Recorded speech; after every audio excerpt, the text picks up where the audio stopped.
Irmãos, a graça e a paz de Jesus esteja com vocês. Vamos, antes de nós fazermos a leitura, vamos fazer mais uma oração, pedindo que o Senhor esteja conosco nesta hora, em especial, ministrando o nosso coração. Senhor, nós mais uma vez te rendemos graças e te pedimos, ó Deus, que nesta hora que a tua palavra é aberta e lida e explicada, Senhor, ela encontre morada, Senhor, no nosso coração. Possamos, ó Deus, ser transformados pela tua palavra, Deus, porque tu és mestre em nosso meio, somos todos teus discípulos querendo aprender mais de ti. No nome de Jesus que nós oramos. Amém. Irmãos, só uma questão que eu coloquei no boletim, a partir do versículo 3, capítulo 45 de Gênesis, mas eu vou precisar ler a partir do primeiro, tá? Então, Gênesis 45, nosso texto, do versículo 1 até o versículo 15.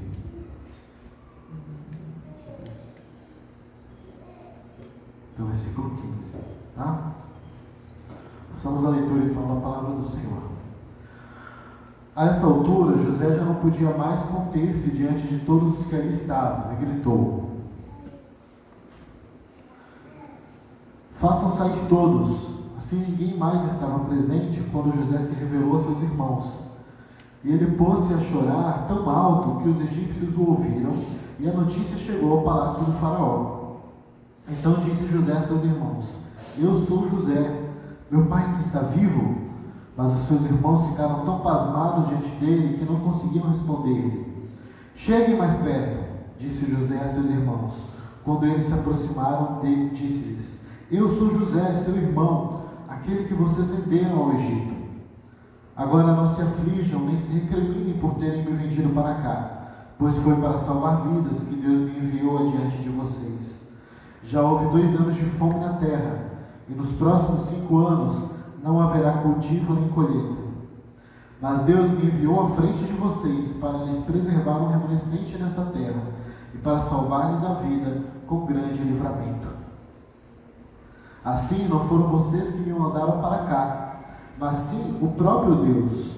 Ele me tornou ministro do faraó e me fez administrador de todo o palácio e governador de todo o Egito. Voltem depressa, meu pai, e digam-lhe: assim diz o seu filho José: Deus me fez senhor de todo o Egito. Vem para cá, não te demores. Tu viverás na região de Gósen e ficará perto de mim. Tu, os teus filhos, os teus netos, as tuas ovelhas, os teus bois e todos os teus bens. Eu te sustentarei ali, porque ainda haverá 5 anos de fome. Do contrário, tu e tua família e todos os teus rebanhos acabarão na miséria. Vocês estão vendo com seus próprios olhos, e o meu irmão Benjamim também, que realmente sou eu que estou falando a vocês. Contem a meu pai quanta honra me prestam no Egito, e tudo o que vocês mesmos testemunharam, e tragam meu pai para cá depressa. Então ele se lançou chorando sobre o seu irmão Benjamim e abraçou, e Benjamim também o abraçou chorando. Em seguida beijou todos os seus irmãos e chorou com eles, e só depois os seus irmãos conseguiram conversar com ele. Irmãos, Deus transforma mal em bem. Deus transforma mal em bem. A história de José é uma história bastante famosa na palavra de Deus, e ela começa com o fato de que José é filho da esposa preferida de Jacó, Raquel, é o primeiro filho, e por causa disso Jacó o amava muito, muito mais do que a seus irmãos, seus 10 primeiros irmãos. E por conta disso ele dá um presente para José, uma túnica colorida, e seus irmãos enchem-se de inveja porque Jacó não fazia questão de esconder a preferência, o amor que ele tinha pelo primogênito de Raquel. Então seus irmãos, cheios de ressentimento, de inveja, também por conta do fato de que José era um pouco, digamos que, prepotente, arrogante, né? José ele tem sonhos que Deus lhe dá. De fato, Deus está falando com José de coisas que acontecerão no futuro, e que inclusive este trecho aqui que a gente acabou de ler faz parte deste sonho, confirmação deste sonho. Mas eram sonhos para José. Mas o que José resolve? Contar a seus irmãos, contar a seu pai, de tal modo que até seu pai e sua mãe se incomodam com o sonho, porque no sonho todos eles, sua família, se curvava diante de José. Então José também fazia por merecer um pouco da antipatia dos seus irmãos. Além dele ser o preferido de seu pai, ele era alguém que, digamos que cheio de talentos, cheio de prodígios, de dons, e de fato ele não deixava de expor isso e mostrar para os seus irmãos o quanto que ele era bom, o quanto que ele era especial, o quanto que ele merecia de fato atenção e ser, digamos que, mais do que seus irmãos. Era uma afronta àqueles irmãos mais velhos do que ele. Até que então eles tomam a decisão de jogar o seu irmão mais novo em um poço. Na verdade, a ideia deles primeiro era matá-lo. Era matá-lo e simular que uma fera no campo atacou José e entregar o corpo para o pai, né? Para que finalmente ele se livrasse do problema, que era aquele rapaz muito metido à besta.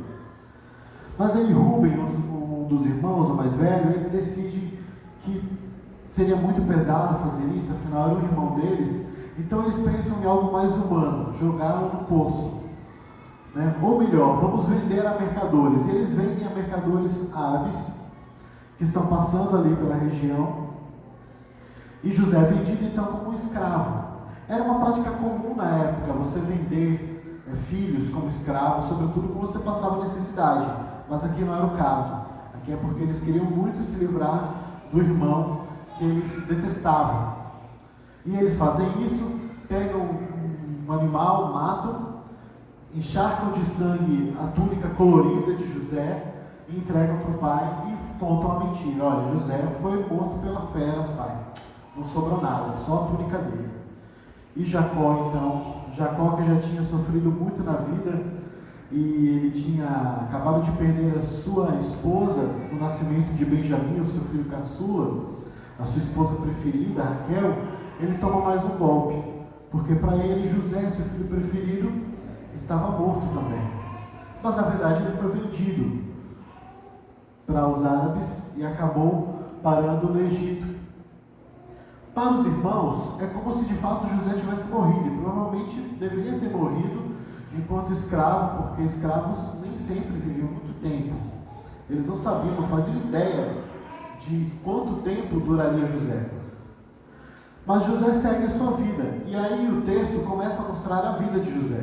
José vai parar na casa de Potifar, um alto funcionário do governo egípcio, e lá ele se dá muito bem no trabalho, mas a sua patroa quer assediá-lo e ele resiste. Mas ele então sofre uma simulação de um crime, como se ele tivesse estuprado, e acaba parando na cadeia. Na cadeia ele conhece um copeiro, conhece o padeiro do faraó, lhes revela sonhos, né? O copeiro é restituído à sua posição, mas esquece de José.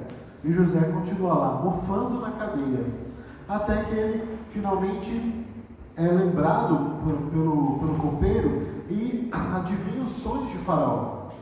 E ao adivinhar os sonhos de Faraó, ele acaba conquistando a confiança de Faraó, porque não apenas ele adivinhou os sonhos de Faraó com relação aos 7 anos de fartura e aos 7 anos de crise econômica, de fome, de seca que haveria de ter no Egito. Não apenas isso, ele também deu a solução. Ele falou: olha, durante o período de fartura, que nós já temos certeza que vai acontecer, nós vamos poupar. E aí, nos anos de penúria, de miséria, nós teremos então o que comer até passar esse período, porque haverá um grande período de fome na terra. E o faraó gosta da ideia, acha que José é bastante sábio, porque ele não apenas fala do problema, ele apresenta a solução, e ele é posto como governador do Egito. Como assim? Uma espécie de primeiro-ministro, como se fosse o regime da Inglaterra. O rei reina, mas não governa. Acontecia mais ou menos isso no Egito na época de José. José se torna um vice-rei, um primeiro-ministro do faraó, né? Claro, isso porque o próprio faraó colocou, não foi um parlamento, foi o próprio faraó que instituiu José assim. E José então administra o Egito. Não apenas o Egito então vai ser beneficiado por esta política de José, como também países vizinhos, nações vizinhas. E é por isso que os seus irmãos chegam até ele. Seus irmãos são migrantes, gente que está procurando alimento, porque a fome não é apenas no Egito, é em toda aquela região entre o norte da África e o antigo Oriente Médio, e eles vão em busca de alimento. Lá José os trata bastante mal, porque José é um homem ressentido, José é um homem magoado, ele foi muito humilhado, foi exaltado no Egito, mas foi muito humilhado também. Então ele trata com bastante frieza, mas agora ele está numa encurralada, ele está num momento muito complicado desta relação com seus irmãos, porque ele ainda não falou para os seus irmãos quem ele é. E aí é que eu apresento para vocês essas questões.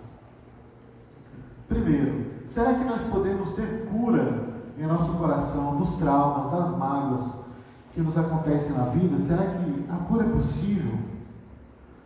Será que as dores são apenas instrumentos de sofrimento? Como Deus pode transformar mágoas, dores, os machucados que as pessoas os fazem especialmente, podem transformar isso em instrumentos de salvação, instrumentos de perdão, de redenção. É isso que a história de José, neste ponto em específico, vai nos mostrar. Vai nos mostrar de 4 maneiras, as 4 ações que Deus executa para restaurar o relacionamento, transformando algo muito ruim, muito triste, uma experiência terrível como foi a de José, em algo bom. O primeiro ponto, irmãos, é este: ele transforma mal em bem, restaurando a nossa verdadeira identidade. É isso que o Senhor faz com José. Judá, antes desse capítulo, Judá faz um discurso em defesa de Benjamim, porque Benjamim está sendo acusado de roubar o cálice de José. É simulação de José para testar seus irmãos, para ver se os seus irmãos se tornaram agora pessoas leais uns aos outros. E também para tirar uma casquinha, para vingar um pouquinho, para fazê-lo sofrer. E Judá faz um discurso comovente defendendo Benjamim, dizendo: olha, por favor, não leva ele preso, não o executa, me coloca no lugar. E isso comove José, porque José percebe que parece que o coração dos seus irmãos mudou porque em vez de eles se entregarem a Benjamim, que era o segundo preferido de Jacó, porque era o segundo filho de Raquel, era o irmão de José, o filho tão amado, Judá não vê isso e se coloca no lugar, dizendo: não, me prenda, porque para o meu pai ele morreria se agora ele perdesse Benjamim, a última lembrança que ele tem de Raquel. Isso comove José. É aquele homem completamente frio porque a vida o tornou frio. Ontem a gente conversava no grupo temático, sobre casamento, sobre o perigo que é os machucões da vida, as dores, as feridas, nos tornarem pessoas brutas, embrutecidas, frias, e sempre nós nos justificarmos os nossos maus comportamentos, os nossos maus hábitos, nossas grosserias com: olha, meu passado, é aquilo que eu passei, você não sabe o que foi que aconteceu comigo, é por isso que eu sou assim. José era um homem também muito frio, muito machucado pela vida, mas mesmo ele, naquele momento, ele não se contém de emoção, e a sua identidade, então, verdadeira, é revelada. Ele revela cheio de emoção, uma emoção que ela está estranha para os egípcios. Os egípcios eram um povo que gostava, digamos que, da disciplina, da frieza, admirava isso, porque isso para eles era uma espécie de sinônimo de força, não ter tanta expressão emocional. E o José agora, que era tão admirado, faz algo bem estranho. É tão esquisito o comportamento de José que para no palácio de Faraó. Olha, está acontecendo alguma coisa estranha, porque o José não para de chorar, é um negócio ali que nós não sabemos o que está acontecendo. Assim chega na casa de Faraó. Mas a verdade que acontece é que ali José está revelando sua verdadeira identidade. José, quando chega ao palácio de Faraó, se torna agora um alto funcionário, mais elevado funcionário público do Egito, ele ganha inclusive um nome egípcio. Ele casa-se com uma mulher egípcia, filha de sacerdote inclusive. Ele tem filhos, dos quais os nomes remetem aos sentimentos que ele tem com relação à sua vida passada. Ele chama o primeiro filho de Manassés, que quer dizer, olha, o Senhor me fez esquecer de todas as minhas dores e da minha família. E depois chama o seu segundo, mais novo, de Efraim.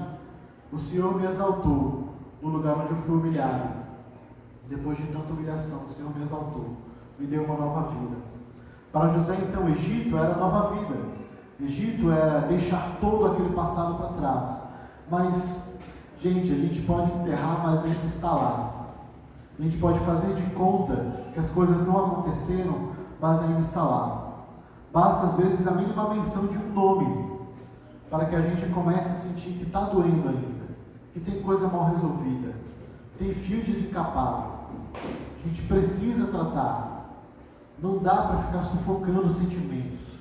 Que era isso que José estava fazendo, sufocando seus sentimentos, sufocando tudo que tinha vivido, né? E agora está ali de frente aos irmãos, tentando se vingar deles, mas ao mesmo tempo louco para que houvesse algum tipo de reconciliação, de reaproximação. Então ele não aguenta e ele revela sua verdadeira identidade, que não é com os egípcios, é com a família da aliança, a família do pacto, a família do seu pai Jacó. Essa é a sua verdadeira identidade. O temor dos seus irmãos, claro, é justificável, porque temiam um tipo de vingança. E o que é que aprendemos então com esse primeiro ponto, essa primeira ação que o Senhor faz quando nos restaura a nossa identidade? Primeiro, que a cura, ela pode vir exatamente de nós colocarmos sentimentos para fora, de não sufocá-los. Você está passando alguma coisa, coloca para fora, desabafa, né? Não deixe que está lá. Muitas pessoas têm muita dificuldade de expor o que está sentindo, e isso pode fazer com que depois você vire uma panela de pressão e simplesmente exploda. E as pessoas em volta que te achavam super calminho, nossa, como fulano é tão calmo, pô, ele é tão legal, tão calmo, está sempre bem, mesmo quando faz alguma coisa contra ele é muito gentil, mas a verdade está ali por dentro, uma panela de pressão, só aumentando a temperatura e pronto para explodir. Meus irmãos, esse é um péssimo caminho, uma péssima maneira de tratar sentimentos, de tratar mágoas, de tratar as coisas que acontecem conosco. A segunda verdade que aprendemos sobre a ação do Senhor de restaurar a nossa identidade é que a máscara de personagem forte que muitas vezes vestimos, ela um dia cai, ela é insustentável com o tempo. Como a máscara de José, Zafenate Paneah, que era o nome dele em egípcio.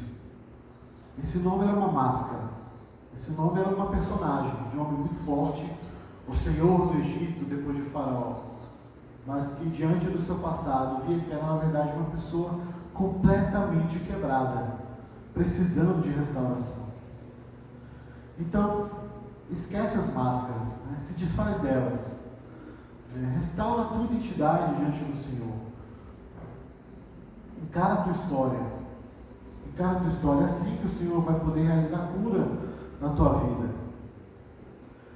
A segunda ação é que Ele reconcilia uns com os outros. Ele nos reconcilia com aqueles que nos ofenderam e com aqueles que ofendemos. Nós vemos que José demonstra que era o autêntico, porque seus irmãos estão pasmados, não sabem, né, o que é que está acontecendo, né? Será que é José mesmo que a gente está vendo? Será que não é uma outra pessoa se passando por ele? Mas quem poderia saber desse segredo, se não o próprio José? Ele foi vendido, não para o Egito, mas para mercadores. José já emenda já, porque ele ficou muito pouco tempo com os árabes, já foi direto para a mão dos egípcios. Mas só ele sabia desse segredo sujo dos seus irmãos, que haviam vendido seu próprio irmão de sangue. Então ele mostra que é autêntico, mas ele mesmo já resolve apaziguar a situação. Em vez de esperar qualquer defesa, José é surpreendente aqui. José mesmo já constrói a ponte da reconciliação. Ele que é o ofendido, que devia esperar o pedido de perdão, Como isso ensina para a gente? Para a gente que muitas vezes, por ter orgulho ferido, por ter sido machucado, acha que sempre a reconciliação ela é feita com uma ponte que se começa pelo ofensor e vai até nós, que somos os ofendidos. Nem sempre, irmãos. O próprio Senhor Jesus é um exemplo disso. Porque Deus é o ofendido na grande história da humanidade, na grande história cósmica. Ele foi ofendido. Nós pecamos, nós transgredimos. Nós dissemos em Adão que Deus é mentiroso. Nós dissemos em Adão que Deus, na verdade, queria não nos dar o poder que nós merecíamos. Mas o Senhor, mesmo sendo acusado, caluniado por tudo aquilo que Ele não é, Ele mesmo propôs fazer a ponte entre nós e Ele. José aqui faz a mesma coisa. José aqui faz a ponte com seus irmãos, dizendo: olha, nem pensem naquilo que vocês fizeram. Não fiquem preocupados com isso. Por quê? Porque tudo que me aconteceu, tudo aquilo foi instrumento na mão de Deus para que houvesse salvação. Porque a fome que estava acontecendo era uma grave crise humanitária. Era uma crise muito séria. Muitas pessoas iriam morrer. Era muito comum, irmãos, nesta época, que mais da metade das crianças morressem em tempos normais de prosperidade. Em tempos de fome, as crianças sobreviventes muitas vezes eram comidas por seus pais. Tamanha era a penúria que era. Então é nesse contexto que ele compreende que tudo aquilo que lhe aconteceu de ruim, né, é parte de um projeto de Deus de realizar livramento para todos os povos por meio de José. Lembrando uma promessa que Deus fez a Abraão. A promessa de fazer por meio de Abraão com que todas as famílias da terra fossem benditas, fossem abençoadas. E aqui já é um vislumbre disso. Porque por meio de José, vários povos, não apenas os egípcios, não apenas a sua família, os hebreus, os descendentes de Israel, de Jacó, estão sendo abençoados. Mas vários povos vizinhos afluíram para o Egito, tanto da África quanto ali do Oriente Médio, para poder se alimentar durante aquele período de penúria. Então ele compreende isso, porque a reconciliação há uma nova perspectiva também. Por isso nos ensina o seguinte: primeiro, dê o primeiro passo na direção da reconciliação. Não importa se você é o ofendido ou se você é o ofensor. Se você é o ofensor, seja pronto para pedir perdão, de encarar de frente aquele que você ofendeu, aquele que você machucou. E se você é alguém ofendido, esteja aberto e apto a você mesmo chamar para conversar. Você mesmo fazer um telefonema, você mesmo chamar no canto e conversar com ela, com aquela pessoa que te machucou, e começar a tratar as coisas. Começar a tratar as coisas, isso é importante. E não importa qual é a sua posição, você pode iniciar o processo de reconciliação no nome de Jesus. E aí isso dá a ele uma nova perspectiva sobre a sua própria vida. Porque o Senhor também, quando transforma o mal em bem, esse talvez seja o centro de toda essa transformação. Quando ele começa a perceber que tudo o que passou na nossa vida, antes, todo sofrimento não foi em vão, não foi gratuito, mas foi importante. Tudo aquilo que as pessoas nos fizeram foi parte do seu plano. Os planos de Deus são insondáveis. Nós não sabemos completamente como as coisas são. Nós temos conhecimento parcial da vida. Em economia a gente chama isso de assimetria de informação. Deus tem toda a informação sobre tudo. Por isso nós dizemos que Ele é onisciente. Nós não. Nós somos cientes parciais. Conhecemos pouco, inclusive da nossa vida, se comparado ao que o Senhor conhece da nossa vida. Então Ele tem um conhecimento muito mais amplo. Então o que acontece? Nós só saberemos por que é que algumas coisas nos aconteceram depois que elas acontecessem. E é isso que acontece com José. Deus dirigia todas as situações, Ele dirige todas as situações difíceis e dirigiu todas as situações difíceis da vida de José. Para quê? Para realizar um livramento sobrenatural. Por que foi sobrenatural? A forma como José realiza o projeto, né, de fazer uma grande economia para os tempos de miséria, claro, ela é uma forma prosaica, uma forma meio que lógica até, mas chegar a esta informação até ele foi completamente sobrenatural. Deus dá os sonhos a Faraó, e aí Deus faz com que a pessoa certa encontre o Faraó, interprete, porque Deus dá a interpretação, e aí então uma salvação é realizada, sobrenaturalmente, porque foi o Senhor movendo a história, utilizando inclusive as humilhações que José passou, a prisão, a acusação de estupro, a venda dos seus irmãos, o afastamento da sua família, de seu pai amado, para colocar José numa posição completamente improvável. Não é comum, não foi comum na história do Egito Antigo, vice-reis. Não era comum isso, essa posição de vice-rei, de primeiro-ministro. Na maior parte do tempo, na maioria das dinastias egípcias, os faraós mandavam tudo e tomavam todas as decisões. Eles reinavam e governavam. Mas nesse caso, um dos pouquíssimos da história egípcia, há um vice-rei no lugar, governando para o faraó. Deus tornando impossível possível. E o que José faz? José faz outra coisa interessante quando ele tem uma nova perspectiva da vida dele. Quando ele começa a perceber que o sofrimento dele foi parte de uma coisa maior. Irmãos, como é bom a gente saber que a nossa vida é parte de uma história maior. Todos nós queremos, de alguma maneira, ser importantes, né? Marcar, colocar a nossa marca na história. Quando o Senhor Jesus nos chama, não apenas para nos salvar, mas para fazer os seus discípulos, Ele também está fazendo isso comigo e com você. Ele está te chamando para participar de uma grande história, de ser cooperador dele em proclamar as boas novas do reino de Deus. Não há maior honra que você pode ter na sua vida. Lloyd Jones, um grande pregador galês do século XX, ele era assistente do médico da família real. Ele era médico, muito jovem, e ele seria o substituto do seu preceptor, do seu orientador.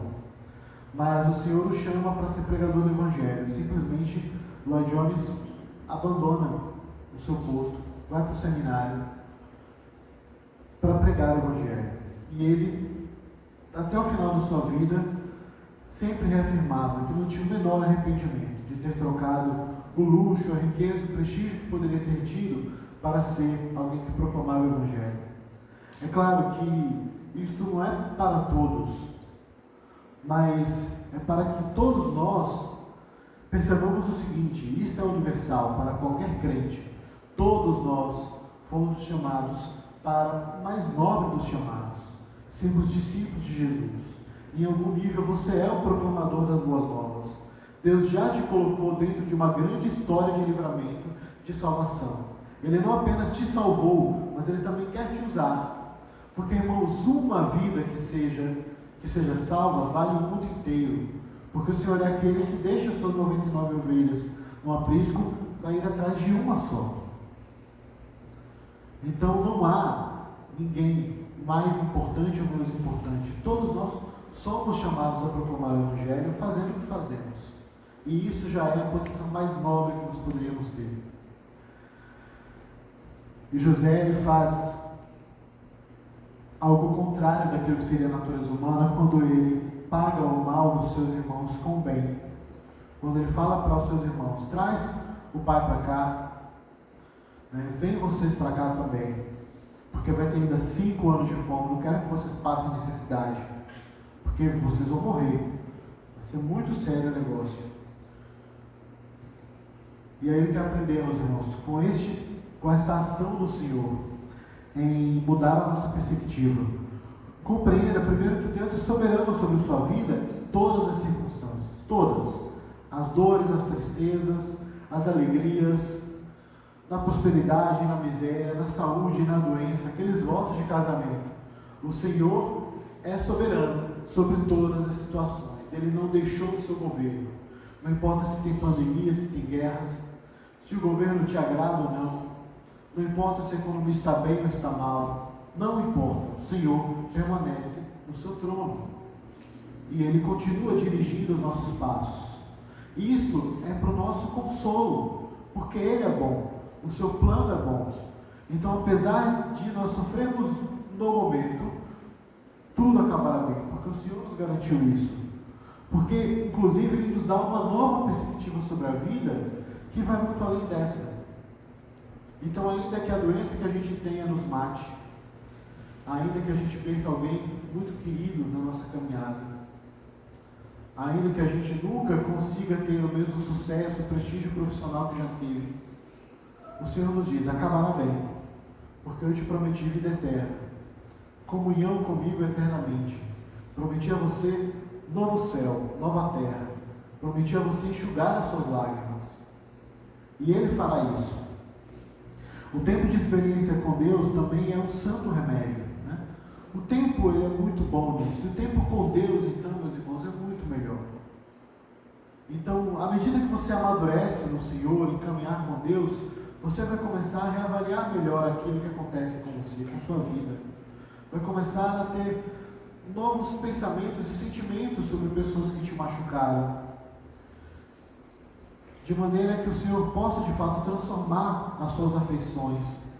As pessoas com quem você tinha mágoa, com quem você tinha alguma raiva, Ele começar a mudar, para que você tenha por elas compaixão, amor, não queira retribuir o mal que lhe fizeram com o bem, ou com o mal, mas retribuir com o bem. É por isso que o Romanos 12:21 diz isso: não se deixe vencer pelo mal, mas vença o mal com o bem.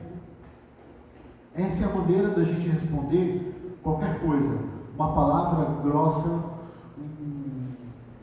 uma atitude que nos prejudica, uma indiferença, não importa.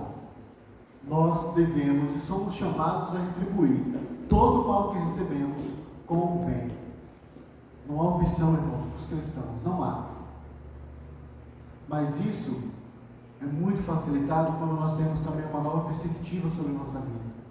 Uma perspectiva mais ampla, de que ela é parte de um plano maior do Senhor. Fazendo o amor triunfar, então, nos nossos relacionamentos, é a última ação que o Senhor faz quando Ele transforma o mal em bem. Que é assim que o texto termina, que nós lemos. É mostrando sentimentos autênticos de José. Comovem também os seus irmãos, porque eles percebem que José realmente está completamente desarmado. Ele não tem nada ali por trás, nenhuma arma, não vai apunhalá-los pelas costas.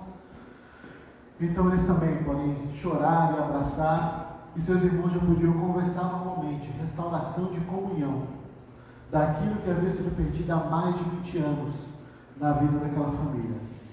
Mais de 20 anos de separação, mas Deus transformou mal com bem. E aí nós aprendemos que o poder do arrependimento e do perdão sincero, ele é poderoso em Deus o suficiente para derrubar qualquer barreira de inimizade, de mágoa. Irmãos, se nós pudermos experimentar a cura de Deus para os nossos relacionamentos quebrados, que experiência grande nós teremos com Deus. Muito maior do que receber milagres.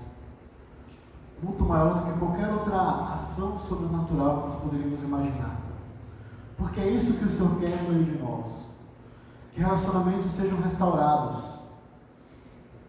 Que haja reconciliação, que haja perdão, que haja amor mútuo restaurado, comunhão. O amor restaura a comunhão perdida. E aí nossa conclusão, irmãos. O texto de cima da conclusão está errado, então eu vou ler aqui.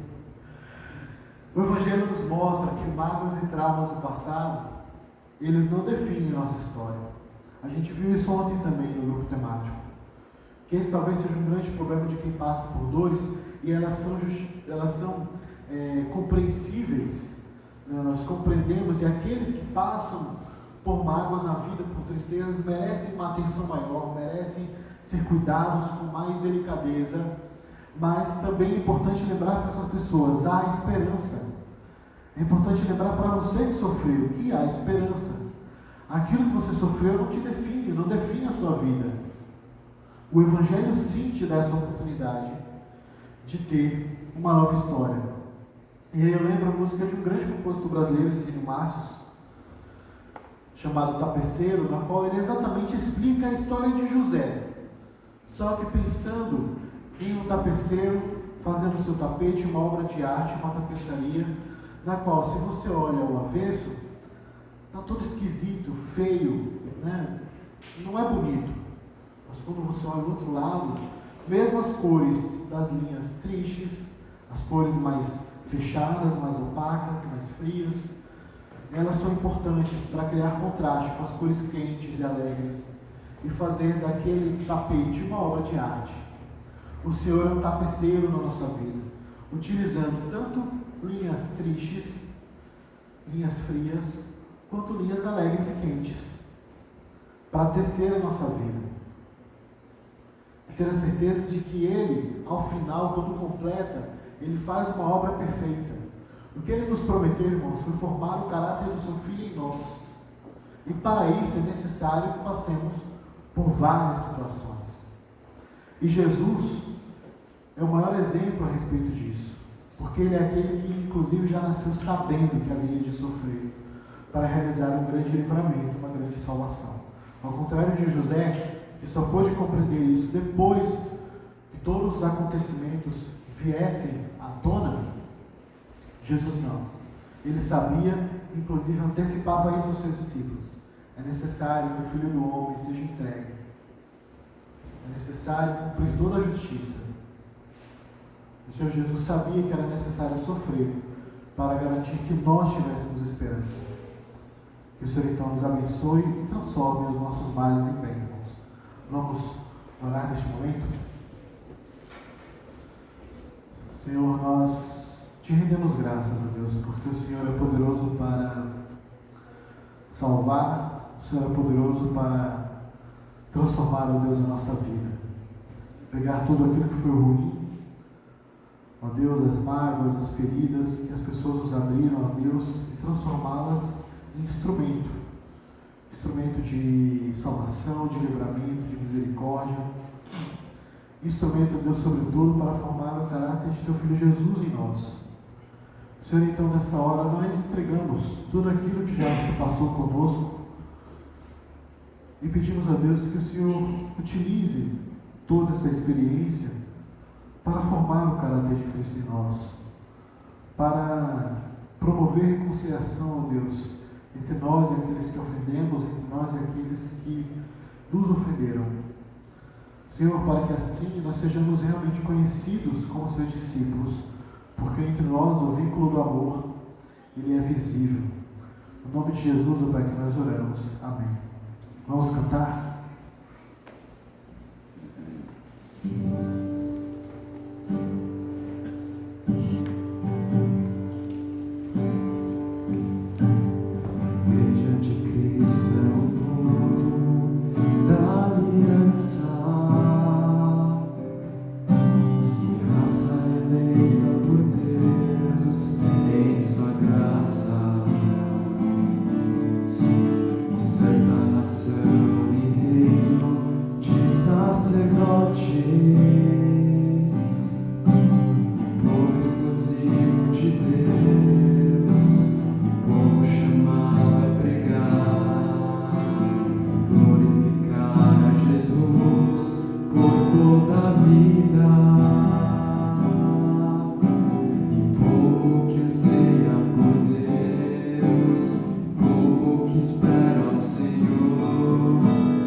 Povo que andava em trevas, enfim.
sacerdotes,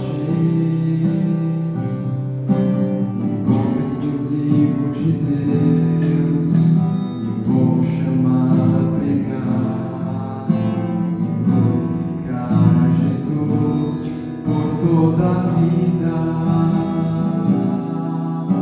Um povo que anseia por Deus, um povo que espera ao Senhor, um povo que andava em trevas, enfim viu a luz.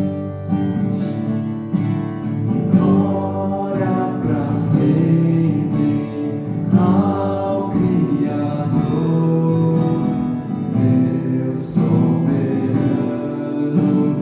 Rei e Senhor. Nós exaltamos de coração ao Deus bendito que nos deu paz e salvação.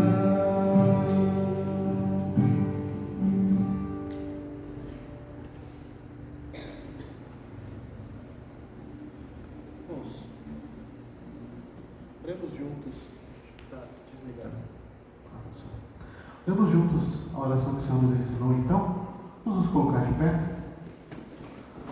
Vamos orar junto a oração que diz assim: Pai nosso que estás nos céus, santificado seja o teu nome, venha o teu reino, seja feita a tua vontade, assim na terra como no céu. Dá-nos hoje o nosso pão de cada dia.